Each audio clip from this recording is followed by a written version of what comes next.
Greetings friends and welcome to a very exciting episode of Ian's VR Corner, because as you can see I am right here next to an actual PlayStation VR2.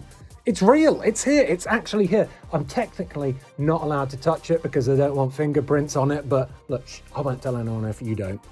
Boop, see, real.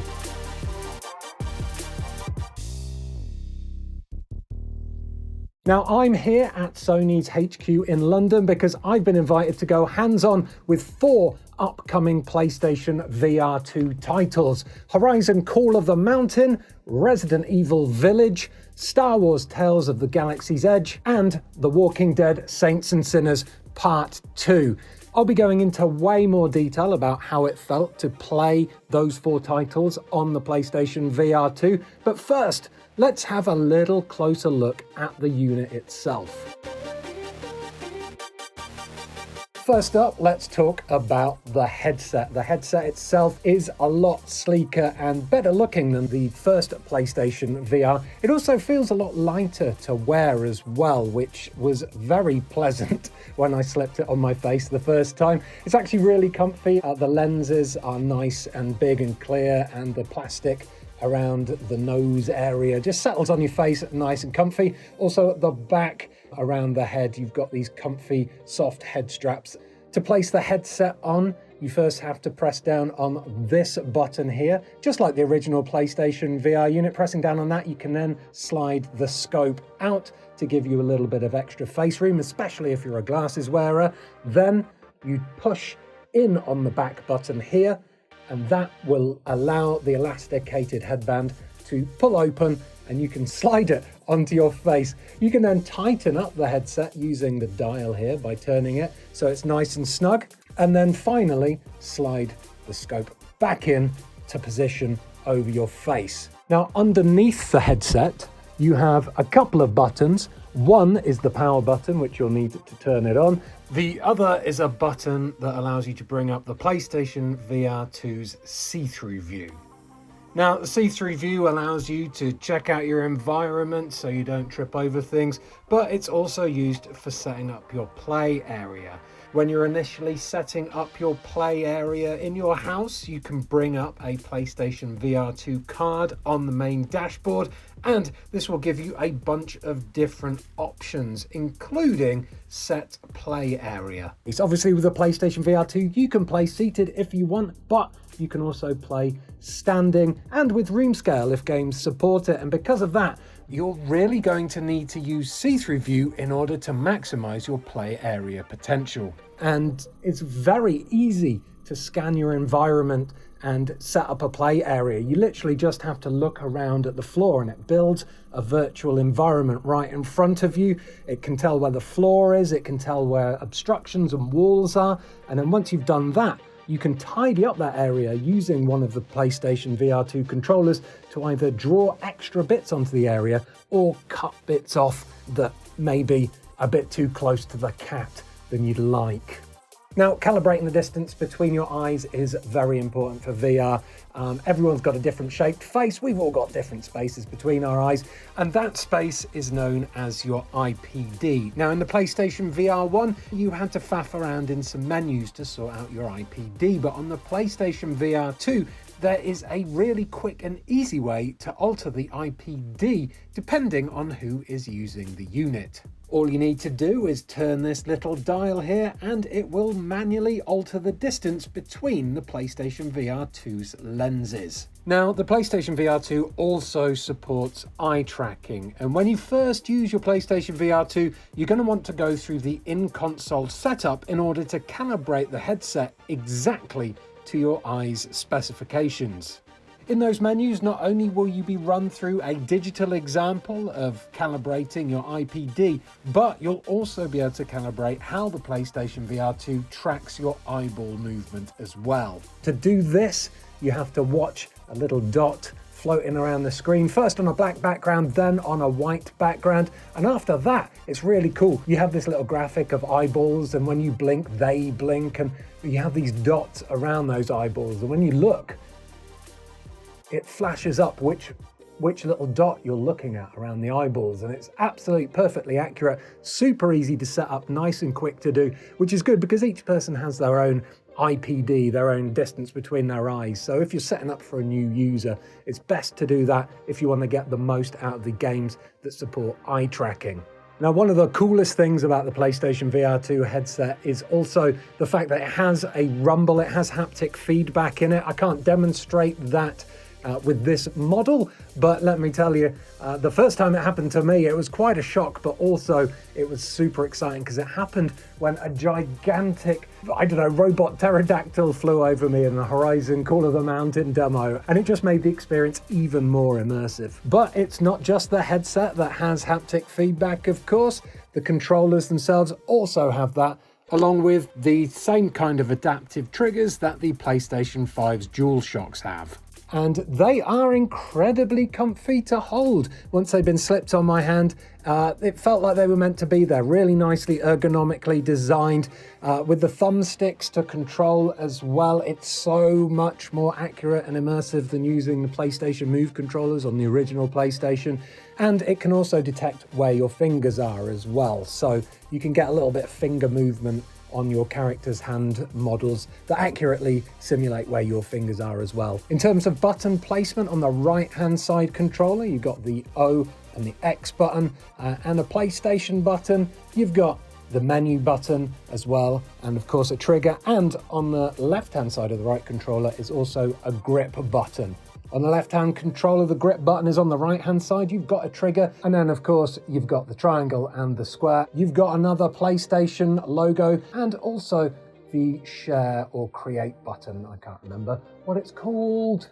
Seriously though, getting to grips with this, getting to look at it and getting to play it for the first time has been incredibly exciting. This is such an upgrade from the PlayStation VR. The graphics on the inside, incredible, up there with some of the best PC equipment you can get on the market right now. And if you are into VR in any way, whether you're a veteran or you've been watching Ian's VR Corners and you want to get into it for the first time ever, then this is definitely something to keep your eyes on, because there are some cracking experiences to come. Some of them I've already played. Let's check them out. Well, hello there, friends. This is slightly calmer voiceover Ian here. I've left super excited Flesh Higton back in Sony HQ in London, and I'm here to tell you exactly what I experienced when I was playing all the wonderful titles that I got to go hands-on with on the PlayStation VR2, starting with Resident Evil Village here. Now, this is an unscripted chat. I'm just going to go through and talk about how it felt to play the games and how it looked, etc., using some of this magnificent B-roll that Sony has provided while I do so. Now, first thing you might notice is how glorious this looks. Sometimes when I'm streaming VR games, especially PlayStation, the original PlayStation VR games, I'll say, you know what, this stuff on the social screen doesn't look anywhere near as good as what I'm seeing in the actual headset. But here, the social screen is pretty accurate to what I was seeing. The crispness of the graphics, the high level of detail, the colors and the light, everything is just absolutely spot on in the PlayStation VR2. You might have seen in a previous Ian's VR Corner that I played a flat screen to VR mod of Resident Evil Village thanks to a modder called Praydog, and it was an excellent experience. Don't get me wrong, it even had motion controls, but this PlayStation VR2 version is the pinnacle. It is leagues above the PC version in terms of visuals, as far as I'm concerned, through the headset, and also the fact that you can properly dual wield and swap weapon hands and interact with things like shell drawers here, slide them in and out, just makes the experience so much more immersive than the PC VR mod. Now, one of the reasons why this looks so good is because of the PlayStation VR2's visual fidelity. Now, the PlayStation VR2, this is stuff I didn't mention in flesh because I was too excited. Everything was going on at once. But the PlayStation VR2 has 4K HDR in the headset, which means when you go into darker areas of the game, of any game you're playing, especially something like Resident Evil Village where there is dark areas. It's just a lot easier to see in those darker environments thanks to the HDR. And what I also didn't mention is that the lenses are OLED display, and if I bring up my little fact sheet here, you'll be pleased to know that it is 2000 by 2040 pixels per eye with smooth frame rates of 90 to 120, which is great when there's a lot of movement on screen, because slow frame rates will, can sometimes create a nauseous effect. But here, it was absolutely smooth all the way through.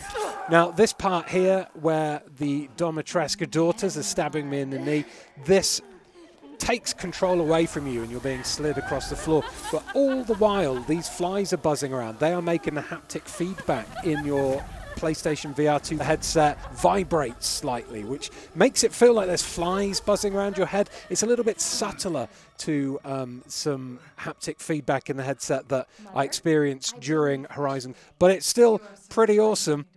Now, before I get hoisted up by Lady D here, I should also point out that when I placed the PlayStation VR2 headset on my face, the rubber around the eyes completely cut out the light. On the PlayStation VR1, you had this kind of gap below your eyes, and you have that with a lot of early made VR headsets. But here, you're completely encased in the experience. There's no light coming in to kind of take you away from what's happening. And when what's happening is Lady D sucking blood out your hands, you want to be in that experience for definite. Now, when I played this on PC VR, the scale of Lady D was absolutely massive. But in PlayStation VR 2, Capcom have completely nailed the scale here, and she looks even bigger and even more intimidating than before. The daughters in the PC VR mod were almost human size. They looked a bit smaller than your human size, but here you just get to see exactly how gargantuan Lady D is. The flat view isn't doing any justice to how big her scale is when you're playing this in PlayStation VR 2, but again, the detail of her skin, the detail of the surrounding rooms, none of it is fuzzy or, blurred out. If your only experience is playing VR with the PlayStation VR1, you'll know that after about a meter in front of you, everything gets muddy and like a Vaseline-y image. But here, it's just crisp and clear all the way through. And one of the reasons for that, I think, is to do with the eye tracking in the game. Now, eye tracking isn't supported by every game, but it was in quite a few of the demos that I played today. And what the eye tracking allows you to do, amongst other things, or allows the PlayStation VR to do, amongst other things, is use something called foveated rendering, which basically, in layman's terms, it tracks where your pupils are looking, and where your pupils are looking, it renders that area in more detail. So wherever you look, the gameplay is going to look super detailed, because that is where the machine power is putting all of the pixels. Now, I don't know how that is going to affect share screens, whether share screens will stay normal or whether share screens will incorporate the foveated eye rendering or not. But in this B-roll, everything looks pretty sharp no matter where the player is looking. And it is just gorgeous. All the detail and the ability to smash and interact with environments is really cool. Talking about interacting with things, actually, I'm going to cut in a little clip now of me using my gun to balance my knife on, and also throwing magazine clips into the air and catching them in the magazine slot of the pistol. There's loads of physics to the gun and the pistol that you can fiddle around with. You could do keepy uppies with the knife, bouncing the gun up and down. I managed 3, try and beat that, 3 keepy uppies. But you can swap hands, you can juggle the weapons. And here we are going to enter some combat now. You can steady the gun, the pistol, by using your offhand. You can pick which hand you want to use. That was another thing with the PC VR mod, is that you couldn't pick which hand. You were stuck to right-handed. Also, you block physically by holding your hands in front of your face. And shooting the enemies is really nice in VR. It's quicker and easier to aim than using a controller for sure. And I quite liked shooting at the enemies' knees to make them fall down. Where did that... Did it? Oh, it went and tried to nosh him off there. Jeez. The knife itself, good for smashing things like vases and glass windows, but not great for taking down enemies unless you've already weakened them. Now, coming into this room was an absolute treat because there he is. There's your boy, the merchant, and he looks freaking huge in VR. That gigantic baby man is bigger than a house in VR. Picking up objects like that and looking at them close up, again, very detailed, even with that pane of text coming across the front. And I remember walking up these staircases now and just being mesmerized by that chandelier. Honestly, the resolution in the headset is unbelievable. I've played on a lot of different VR headsets before. This is probably, I'm going to say, the sharpest, most detailed and best looking VR headset I've used. I'm not a technical kind of guy. I don't know my foveated rendering from my alternate eye rendering at the best of times and things like that. I'm just making words up now probably. But what I do know is how I felt, and I was absolutely blown away by the extent of the beautiful detail come to life. Being surrounded by all of this detail and these flies in Lady Dimitrescu's mansion was mind-blowing to me.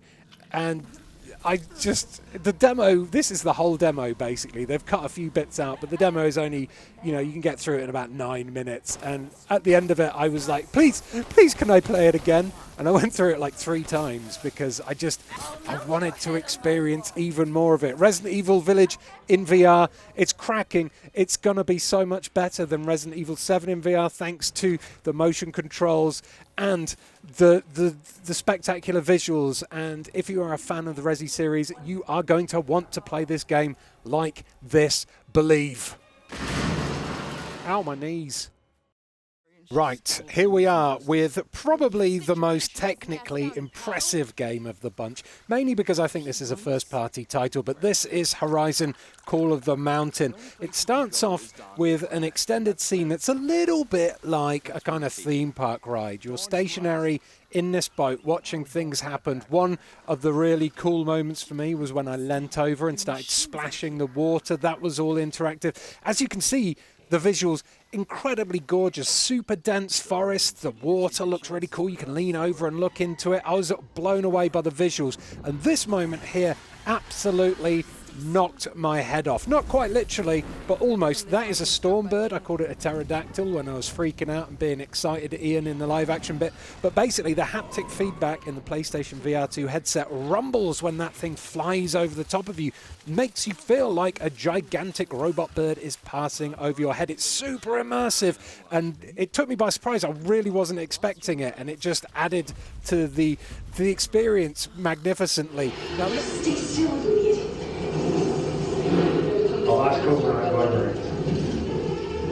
Now look at all of this detail here. All this detail in the headset is just as colourful, just as sharp, just as well lit as you're seeing on the share screen. And this moment here where the tall neck walks over the boat, we've seen it in a trailer already, but to actually experience this moment in VR is quite phenomenal.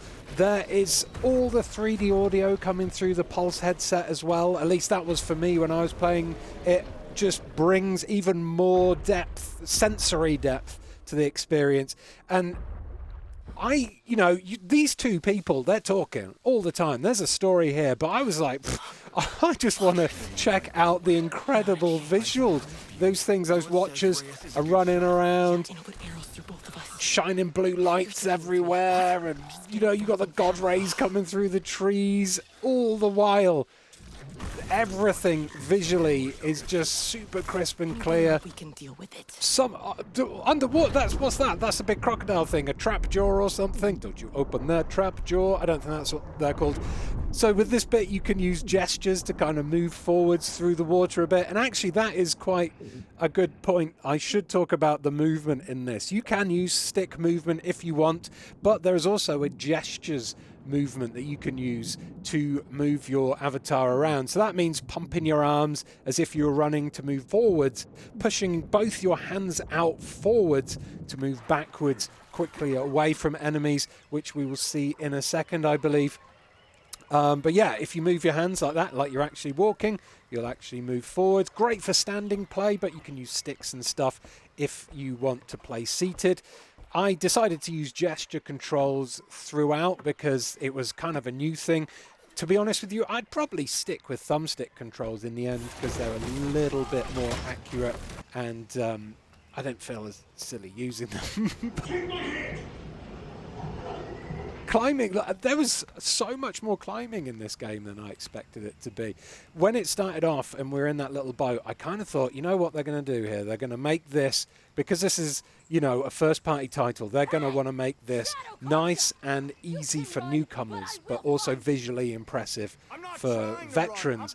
But because they're making it nice and easy for newcomers, there might not be as much movement or freedom in there as possible. But here, there's loads of freedom in the climbing, and you really get a great sense of height. That waterfall, I remember gasping when I saw that waterfall in VR, because even from that distance, super clear, super high resolution. This game does use foveated rendering for a lot of the for the visuals, and that means that everything you are staring at looks incredibly crisp and almost real. That target there, by the way, there were about 18 of those targets during this demo, and you could use your bow and arrow to shoot those targets out. That actually, looking down when I did that, as someone who is not a fan of heights, looking down like that felt so real that I properly got a stomach lurch. I was like, whoop. Now, one of the things I haven't mentioned yet, and this is quite important, is the cable on the PlayStation VR2. It's actually really long. It's about 4.5 meters, and it feels really light as well. And that meant even with all of this climbing and physical turning, I never got tangled, and I completely forgot it was there.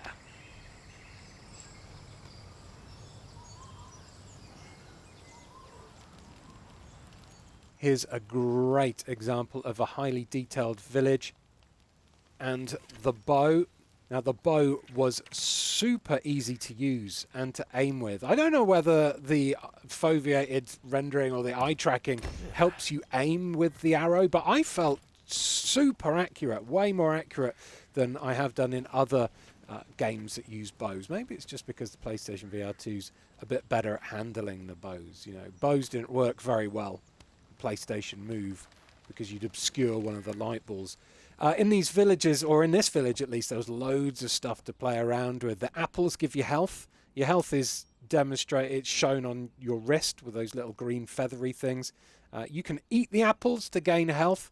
And there was loads of things dotted around this village. There was, like, for some reason, a padlock and a key just sat on a table that you could play with. There was also a cave painting area where I could go and dip a paintbrush into some dye and draw on the walls. Of course, I drew a penis. There's also musical instruments as well that you can play around with. Tambourines and maracas were there.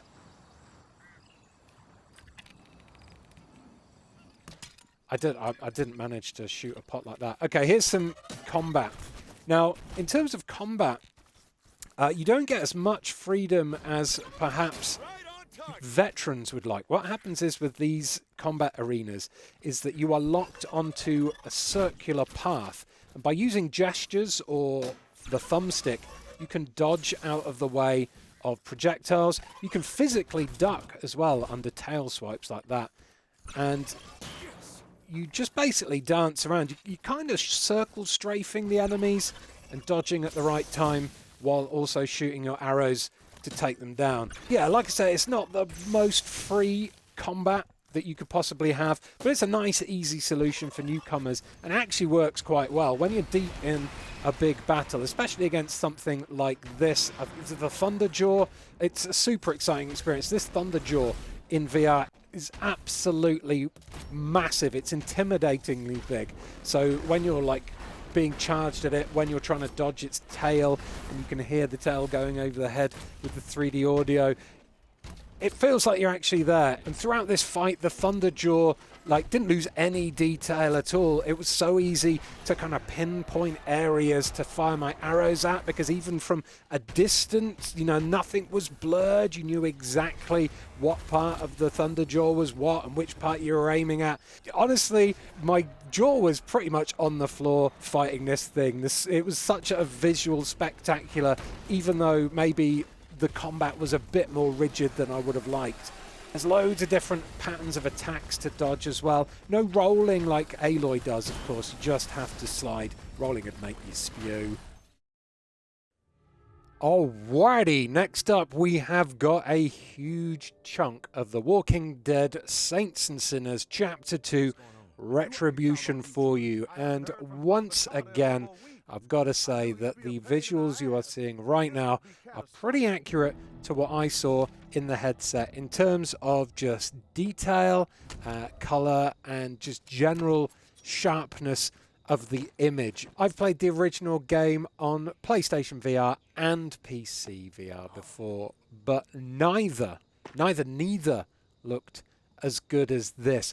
And I put that down partially, at least, to the OLED display and the 4K HDR, because that allows you to see in the dark a little bit better than before. Combat-wise, this was an excellent use, or an excellent demonstration for me, at least, of the headset-based controller tracking. So you've probably seen them already, but there are 4 cameras built onto the front of the PlayStation VR2, and those cameras use inside-out tracking to track the player, aka me, and the controllers using these cameras. So when there's a game as complex in terms of physical items as The Walking Dead Saints and Sinners, it was super satisfying to see that pretty much every single one of my physical movements was tracked properly.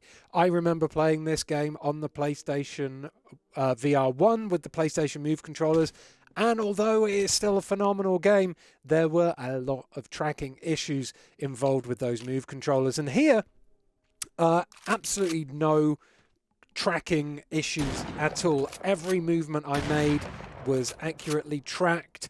If I fumbled with my weapons, it was down to user error, not grabbing the right area to grab a weapon, or not reloading in a specific way. One of the best things about The Walking Dead Saints and Sinners that I can say is that the original game made a virtual world feel physical and real. And here, it's just, they've magnified that with some extra nice little touches afforded by the PSVR2 headset. Now, we've just seen the player here put a laser sight on an assault rifle. The laser sights are new little attachments that you can pick up, and you have to physically put them onto the gun and then physically touch an on button on those laser sights to turn them on. So everything's really tactile in this game, and you're going to have to use your hands and the finger tracking to do really delicate little things that would not have been possible on the PlayStation Move controllers at all. Now, this guy here, this priest, he is a quest giver, and just like in the original PlayStation VR version, or the original version of The Walking Dead Saints and Sinners, should I say, you can kill whoever you want. And I put that to the test by throwing a knife straight into this guy's face. Harsh. With his own knife too. And the developers were absolutely disgusted with me. I don't think you're supposed to kill him, but you can do. Halfway through his conversation, you can pull out your gun and you can shoot that guy in the face. It'll kill his quest line, but you can still do his quest line, but you won't be able to return that quest line to him, obviously, because he's up with Jeebus now. That little assault rifle, little SMG thing was new as well. Look at the way the light from this torch shines through this building. So this is like an old crumbling hotel, and it felt like a nice bigger internal area to explore. The original Saints and Sinners had a few little buildings you could go into. The majority of the exploring was done outside, and then you'd have to go into little buildings occasionally to get loot. But yeah, the hotel seems pretty big, on the same size and scale as the school. I can't remember what the school was in the first one. The bow in this game is returning, but you can put the laser sight onto it as well as you can the pistol. You can put laser sight on a bunch of different guns. It'll come up with a little, you know, shape of a laser sight if you're holding one, and it can be put onto the gun. So you know when you can attach one and when you can't. Shooting enemies, of course, nice and physical, as is getting stuff out of the backpack. You pull the backpack off your shoulder, you take things out, you have a little swig. Maybe you'll bandage yourself up if you're injured, and you carry on. There's stamina management in this game as well, just like the original, so you can eat things that will increase your stamina, which is going to be great if you're doing stuff like lopping zombies' heads off with a sword, which I've blurred out here because I've learnt my lesson from my Dead Island 2 video. Now in here, you've got some more scavenging and another brand new weapon. This is the chainsaw, and the chainsaw is really, really cool to use. It's a two-handed weapon, and chugging it up, like revving the engine by pulling the cable, is really cool. It can like affect the scenery, cutting holes into walls and leaving sparks around, and obviously it can also cut zombies into pieces. I've actually cut that out though. There is a bit coming up where there's an extended bit of zombie combat, and I've completely left that on the cutting room floor because, again, I don't want YouTube to demonetize this video unnecessarily like it did with my Dead Island 2 video. Crawling through the vents is pretty cool. Loads of different routes around levels. I think this is the proper way you have to go through this vent. You're sneaking into this area to find something that the priest wanted. But first off, got to clear out all the zombies. Physical reloading, nice and quick, and very satisfying taking down the zombies. This little SMG as well can be dual-handed. And reloading is just awesome. Take that. You can also dual-wield weapons as well. This player is using a knife now to take out some zombies. Locked door up ahead. Need to work out how to open the locked door. I think you need a code or something. Oh, you have to turn the power on. That was it. So you come in here, you have a little look around for loot, and then you're like, okay, we want to turn the power on. But unfortunately, the power also sets fire to itself and turns on the sound system. Sound system, obviously loud music is going to attract zombies, and you can't turn it back off again because everything's on fire now. So what you're going to want to do here in this bit, once you've dealt with the zombies, the multiple zombies, is take out the speakers which are broadcasting the music. Now there was an extended bit, there you go, speaker down. There was an extended bit of chainsaw combat where you're chopping zombies in half, chopping their heads off, cutting them straight down the middle. Once again, I've removed that. YouTube doesn't like that sort of stuff. So we're carrying on without it. You get the idea though. You all know what it looks like to chainsaw a zombie in half. We've seen the movies. Right, take that, speakers. This was the lengthiest demo I got to play during my hands-on session as well, by the way. It was definitely the freest. Like Horizon and Star Wars were definitely a bit more scripted.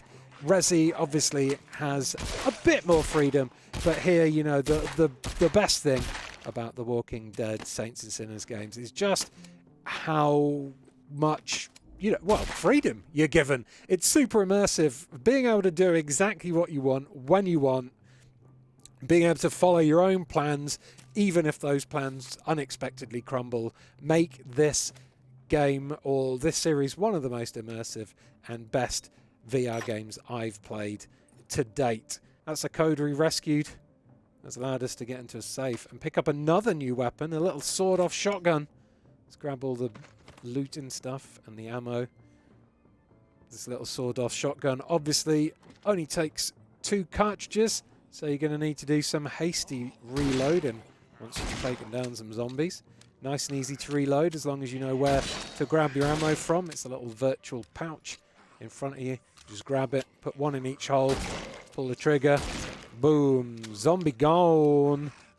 So satisfying to kind of close that gun with a flick of the wrist as well. Thanks to the adaptive triggers, each gun feels slightly different to fire as well, which is good. And here we can see a little bit of dual wielding with a pistol with a laser and a sawed-off shotgun. I wouldn't recommend dual wielding big guns like assault rifles because you need to steady them with 2 hands in order to make the shots as accurate as possible. But dual wielding with 2 pistols, very satisfying indeed. Take that, you shitty zombie. Boop, boop. Lovely.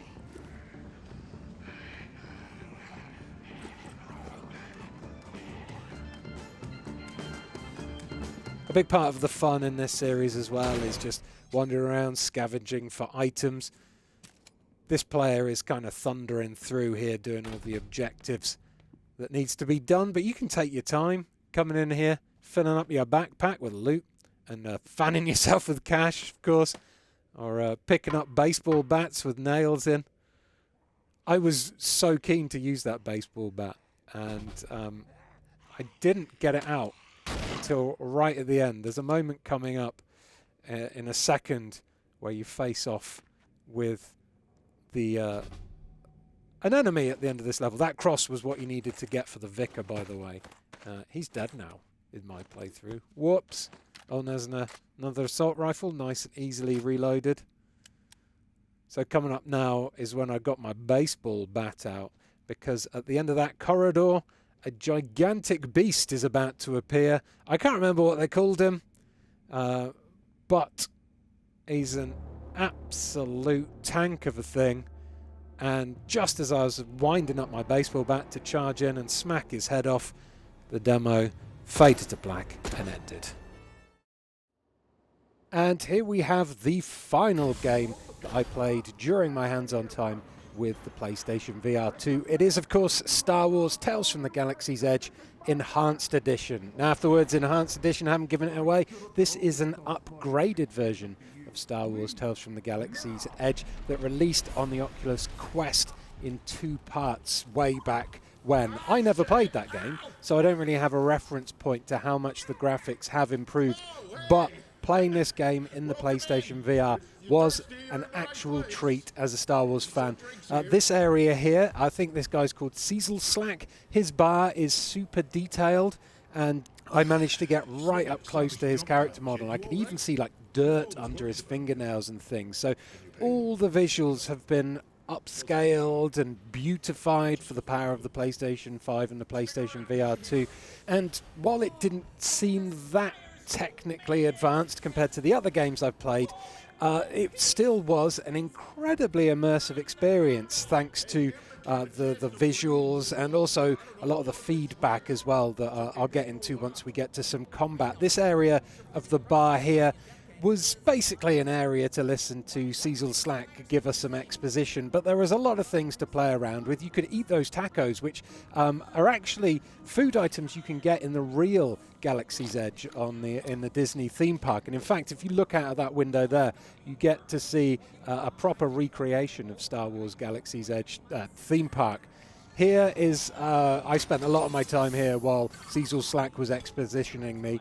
You can play rocket darts, basically, and you can actually even steal these darts. You can put them in your backpack and take them with you on your adventures and use them to shoot enemies, which is quite funny. I was terrible at the darts game. I think my highest score was 60, which is very bad. Here we go. Look, there's the Millennium Falcon. If you've ever been to Galaxy's Edge, the Star Wars theme park, you will recognize that. That is, I think, Bar-2 is the planet that it's set on, but that is a proper recreation. So this is like a really immersive Star Wars experience that fans of the movies will absolutely adore, I'm absolutely sure. Again, this bar is kind of just like listening to Cecil Slack talk and announce what missions you're getting to do, but in the background there's a drum kit that you can play on, you can drink drinks, and you can even scan items like that baby hut up there and add them to your database. Okay, here we go. This is a beautiful planet. It looks really bright and detailed. It's nice that it's not another desert planet, that's for sure. I don't think, the level design is as intricate or as exciting as a lot of the other games because this is a Quest port. So it is also quite a linear, simple experience. But nevertheless, running through these rocky canyons, dual-wielding blasters was absolutely a Star Wars dream come true. There was like a bunch of different guns I got to use, from shotguns to pistols to like stormtrooper blasters, and each one, thanks to the adaptive triggers, felt slightly different to fire, which was cool. There was thermal detonators I could throw. I was told you get a lightsaber at some point in the game, but I don't know for definite. From this point onwards, this is footage that I didn't play of the game, so we'll just have a little watch. But yeah, in general, this looks to be the kind of game that would be great as a launch title for the PlayStation VR2, because it's quite a simple experience, as a Quest port. I don't think it's going to be as, taxing on the brain as some of the other adventures I played today. So it should be a nice, simple introduction to VR for beginners. And also like a really probably one of the most immersive Star Wars VR experiences any of us have played so far. I've played the Darth Vader games on the Oculus Quest, and they are really good, but graphically they're a little bit wanting. Here on the PlayStation VR2, obviously everything has had a huge graphical improvement. But you do also have the benefits of eye tracking, 3D audio, and haptic feedback in the guns and the headset. So way better looking and way more immersive than the Quest version. All right, back to Fleshington. And that's about it from me at Ian's VR Corner this week. Thank you so much for checking out my look at the PlayStation VR2. My time's technically up here now. They want to kick me out, but I'm going to go and see if I can get an extra go on the PlayStation VR2 because I just don't want it to end. It's been a fabulous day. Thanks for watching, everyone. Do give this video a like if you want more PlayStation VR2 coverage. As soon as I get it, it's gonna be on your screens. I'm giving it to you for free. Maybe you have to watch some adverts, but you get the drift. So thanks for watching. Do like this video, subscribe to Eurogamer for almost daily videos about video games and Ian's VR Corner episodes every Sunday, except for this one, which was technically on a Wednesday, but embargo's day. And do have a lovely day. Right, I need to track down some developers, see if they can give me a go again. Click on some of these videos while you look at this. It's very nice. I like it a lot.